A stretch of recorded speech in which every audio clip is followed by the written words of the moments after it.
Welcome back, peeps, to Mind Over Matter, and I'm here with a summer teacher haul. Can you believe it? It is already summer, and I will still be teaching third grade. I love third grade. I love the age. I love the independence. And along with teaching third grade, I will be changing a few things in my classroom. I have not yet taken you through a classroom tour as of yet. I did, however, take you through a classroom tour 2 years ago when I had a surfing theme, and then I changed it to the superhero theme that I currently have, and I'm going to keep that theme. And in that theme, colors are essential. So as you can see, we've got blues and greens and reds, and my room does not have windows, and so I have to keep things cozy and light in spite of not having windows. So I've got four beautiful different kinds of lamps, and so the process of getting that room back together, because at the end of the year, teachers have to basically grab all of their things, package everything you can, put it to one side so that cleaning can happen over the summer. There's lots of carpet cleaning and waxing of floors and things like that. And sometimes they do a little bit of painting, so things have to come off walls, bulletin boards. And if by any chance you're moved to a different classroom or a different grade level, then your items need to be packed and ready to go so the custodians or whoever is there to move you can move you efficiently, and there isn't, that phone call that has to be made that you have to run in there and get all packed up. It's all ready to go at the end of the year. So with that said, I was able to do a lot of cleaning at the end of the year, or at the end of this school year, and I purged a bunch of stuff, and I gave things away, and I sold a few things. I even sold the jungle theme, so I was pretty proud of myself. But as you take things out, then you tend to take things in. So I have a plan for a few things in my classroom. And so this is the first video of the summer haul series. So this is the container slash rules video. Anyway, so we've got, let me get started. Okay, so as you can see, I have some 8x10 frames, and these frames are pretty big. I mean, I'm gonna put my hand up against them. They're pretty big. I love how thick the frame itself is, but it's very lightweight. And so I'm creating some new rules for my classroom. And I want to shout out to Pocketful of Primary. She actually had frames for her rules in her classroom, and I absolutely loved it. She actually glittered it up and made it all fancy, but I think I'm going to keep it very sleek, very neat, very clean, with my superhero theme. And so I bought 5. And I was told when I first started teaching that you need to keep your class rules at a minimum of 5. You can have more than 5, you can have 10, however you want. But the 5 that you create need to be something that the kids, or you can hold the students accountable for. So at the beginning of the year, we basically create a class contract or a class constitution, and they decide on what rules they feel that their class can follow, and those are the rules that are typed up, designed, and I'll get all creative, and they'll go in these frames and hung up near the rules and procedures board. And I can't wait to show you some of the things that I have planned coming up. Okay, so with that said, I'm going to move these over, and as you can see, I have 24 of these bins. Now I'm going to pull one out if I can. All right, and they're pretty deep. I mean, I'm not gonna lie. And I've had these, I've hauled them before. Actually, they were a little wider, and the outside of them, they're called locker bins, and the outside of them is not as shiny as the ones that I've hauled before. I love these because they're nice and tall, and these are going to be my book bins. I have regular plastic bins that are a little wider, a little shorter, and have like the lines, and I had to do away with those. Things were getting messy, things were getting cracked, and so I loved getting these. And all of my books are going to go in here. And also, shouting out again to Pocketful of Primary. She has these amazing labels that I will link in the description below, to organize your books by AR level. So our school has our books by AR level, which is ability level reading for students. And I wanted to label these in that fashion so that students are able to meet their goals every quarter for reading. And students are given a number goal, whether it's a 6 points, 8 points, 10 points, 12 points, however many points the teacher feels based on either the last year's points or where they feel their student falls as far as ability, they give them that goal. And then the following quarter, I actually conference with my students, talk to them about whether or not they made their goal. And if they did make their goal, they get to choose what their goal will be next. And it's something that they really look forward to, because then they feel that much more successful in attaining that goal. So that's what I'll be doing. And so in my classroom, I currently have wire cube shelves, and I'm getting rid of those. And the custodians have brought me in 2 beautiful brown bookshelves. And, oops, sorry guys, my lighting is a little off. There it goes. 2 beautiful brown bookshelves that are coming in, and these are going to be in the bookshelves, all lined across and labeled, and hopefully just gorgeous and clean, and it's just not going to look like a cluttered mess the way it is at this point. If I have a picture, I will attach it at the end of this video so that you can see what I currently have in that book area, my library, my classroom library. So I need to get that so organized. It has been just something coming for a while, so I wanted to make sure that is one of my summer projects. The other summer project that I have, or I've already accomplished, and I will have another video on that, is crate seats. Along with a new book area, you need some new seating. So that'll be in another video, so stay tuned. All right, so I picked up these baskets, and these are going to go, what I love about these, before I even tell you where they go, they have, Dollar Tree is having their bonus days. So instead of 2 baskets that you normally would get, you're getting 3. So I picked up a bunch of these. I picked up 4 sets of 3. And what I'm planning to do is I have crates that are right now being used as a storage unit for each setting or each group of students that sit together. Well, the not so, let's say, neat thing about it is that it doesn't stay organized. It's just a hot mess at the end of the day. At the end of the week, it's even worse. So there is another plan that I have in mind. I'm going to get some carts or some 3-drawer drawers. I don't know if that makes sense. I'm going to show you what I have over here. This is my little crafting area, and so it'll look like drawers like this, but it'll only have 3. It's kind of like what college students get when they go to the dorms, and they have 3 drawers, and each group will have their drawers, and each drawer will be organized by basket. So certain baskets will house glue sticks, scissors, and then I have pencil baskets, which I'll talk about in just a minute. And so each group will have their set of materials, erasers, expo markers, you name it, it'll be in those drawers. And at the bottom of the drawer, they will have notebooks, their workbooks, and their binders will be in their desks. So it just makes everything so much neater, so much cleaner. And if it's a hot mess in the drawer, you don't see it.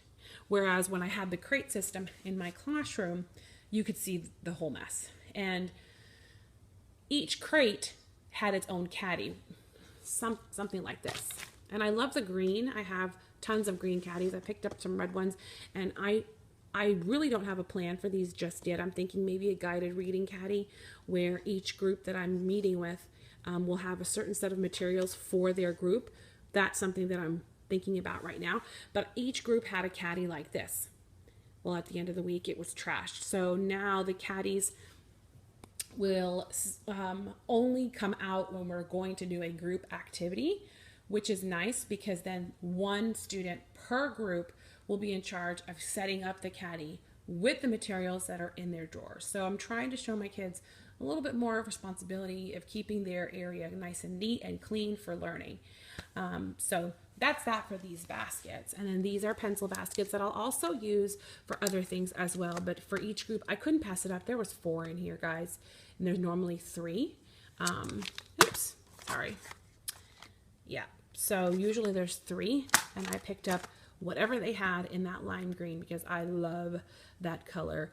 And then I actually saw this being hauled by another teacher, and I can't remember who it was. If I do remember, I'll link it in the description. But they use these boxes, and these are also in the Dollar Days bins. You get 2, and they hold, obviously these are used for snacks, but I've seen people use them for soap and things like that when they travel. But this is also really good. It holds a pack of crayons, 24 crayons inside this box and all. You don't have to even take it out of the box. So I picked up 3 of these, and one of them will go in each of the drawers, and it'll just keep everything nice and clean. Last year the crayons were everywhere. Things were falling out of baskets. It was a hot mess. So I'm looking forward to making sure that things stay nice and organized. Now with 3rd graders, obviously there are going to be days that maybe they're not, but you know, you have some 3rd graders that aren't so organized, but the majority will know that your system is in place for a reason, and after a while they should get the drift of making sure that all of their things are put away, including the caddy and anything that goes in their drawers. And the same thing goes with the library system. I picked up some of these clothespins, and these are actually going to be used for my so the anchor charts are going to hang on the clothesline that I have in my classroom, which is perfect. And every time we learn a new skill, I'm just going to pop one of those posters right up on top of that clothesline. And then as we go through skills, some of the posters will come down, new ones will go up, and I'll rotate them throughout the year when the skills spiral. And the last few things I picked up, actually, these aren't Dollar Tree items. This is actually something I found in the dollar spot at Target. And I want to say this was not $1. It was not. It was $3, and it's called a prehistoric geyser. I thought that was hilarious. And I talked about, they just kind of give you an idea of how to use this, but I use this for the scientific method. It comes with its own Mentos, and believe me, it's probably taken a lot of me not to jump into this package because I love Mentos. But this is so cool. You put this on top of a soda bottle, and this section right here basically creates a barrier. So when you drop the Mentos inside this tube, it stops right here. And then when you're ready for the experiment, and what I do in my classroom is I use this as the scientific method experiment. So we pose a question, and we we talk about a hypothesis, and we just go through the steps of the scientific method. And then we use the Mentos and soda experiment as a means of going through the scientific method and what scientists do to figure out how ideas work and what won't work, and how ideas come to life because of that same method. So once the Mentos drop, and this is on top of the soda bottle, this can be released or pulled, and you can probably hold a string here and pull it from a distance, and then the Mentos drop into the soda, and then they can decide whatever the experiment might be. They can decide whether it's, how tall or how high the explosion will be of the soda, or what kind of soda will make the most fizz or the most explosion and things like that. So I've seen other teachers have this, and I've always just dropped them in and run away from the actual experiment. But this will be neat to actually tie something to it, be close enough, and get ready and have the kids get excited about that. So that's one more thing I picked up. Again, we saw the caddies here. I have these in lime green in the classroom. I do have an additional red one in the classroom, so I'm just going to add it to this. And I'm still kind of thinking about what I can use these for besides the group work or the cooperative learning caddies. So if you have any ideas, hey, leave me a comment in the comment section and let me know. Maybe if you have caddies like this in your classrooms, or if maybe your children their teachers have these in their classroom, or you've just seen them and you've used them for other things. I'd love to know. Leave me a comment in the comment section. And a few things. I've got this. I've actually hauled this in another haul before, and it was probably 2 summers ago, where I bought 6 of these, and I would be housing all of my school supplies, which I still do. And I love the system because it keeps things nice and clean. You can't see the materials. The kids can go in there if they need to. Most of the time it's just me, but I picked these up because now that I've created crate seats, there was a total of 10 crates, and 2, they were tied together with zip ties to create 5 crate units. And so what I've done is I've laid them down and now have made quote unquote crate sofas. So I have 3 crate sofas, which leaves me with 2 double crate units left over, which are going to sit behind me in a kidney table. And that's going to be my guided reading group crates to keep all my materials organized. So I'm thinking that's where these are going to come in. But I saw these, and they're just as big as the other ones, and I love them. And I wanted to open one up so that you could see. Some of you have not seen the previous haul, and if you haven't, I will also link it down below so you can go check it out. Oh, here it is. Now this is like a pink. Like if you look at that red and then look at this, it's more like a pink, but it kind of flows. It's fine. They'll be behind my table, so I'm not going to really worry about the color. But that comes with an extra piece. You put that at the bottom, and that kind of lays in and gives it its form. The great thing about it is that it has a handle, and you know what? These really hold up, guys. I've had mine for 2 years now, and they have held up beautifully. They're not falling apart. They're not folded over. As long as you keep them in an area where the kids aren't really on top of it, you're good to go. So I love these things. I mean, and they're pretty deep. I mean, if I take this and lay it down in there, I mean, it's pretty deep down there. So these are great, a great find, and they go fast. So you really have to get in there. The minute that you see them, you've got to go in there and you've got to grab them, because it's not something that's always around, especially in the brighter colors. So I got them in the reddish pink, and I got 2 more blue. I already have some blue in my classroom, but I figured with the hero theme that I have going, you know, the blues, the reds, the yellows, and the greens, this was a perfect match. And last but not least, in this haul number 1, I picked up a frame at Target, and this is actually a chalkboard frame, and it was $3, and I plan to use this for Meet the Teacher. And I usually have frames just like the 8x10s. Oops, these are upside down. Just like the 8x10s, but they house Meet the Teacher. Like you can sign up here. Don't forget to sign up over here. And I put 3 different ones on the back table. So when parents come to meet the teacher, and they let me know how their child is going home the first day, if you'd like to sign up for PTA, for any extracurricular activities, there's some frames on the back. So I have those specifically for that, but these are going to be for the rules. And then this is actually going to be my sign-in chalkboard. Every year without fail, if I don't place a table that's closest to the door as parents come in, some parents have come to meet me and dropped off supplies, but they haven't signed in, and that's it's a document that we have to hand in to our front office. So this year, I'm going to make sure that this is up front, close and personal, so when they walk in, boom, they can just sign in, and everything else will be a piece of cake. Now, one other thing that I wanted to get, and I haven't gotten it yet, but I've seen it at Michael's, and I'm waiting on a coupon. And it's another container, but it's those big baskets. I know you've seen them. They're huge baskets. They kind of look like this, but they're a little round, and they have the little handles. And they look like toy bins or toy, like pool toy bins. I want to get my hands on at least 4 of those so I can put them in the front of the room. And when parents come in to drop off supplies and get to meet me the day of Meet the Teacher, they can organize the supplies for me. So the next day when I come into school, everything's nice and organized. It's just a matter of putting things away. So that is my next mission.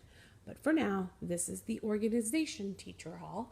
I hope you loved it. If you have any questions, leave me a comment in the comment section and let me know if there are other ways that you've used this, whether it's in your classroom or you've used it in your home, any of these organization bins. And of course, the other question I asked, if you know maybe give me an idea of what I could use these for in my classroom. I couldn't pass them up.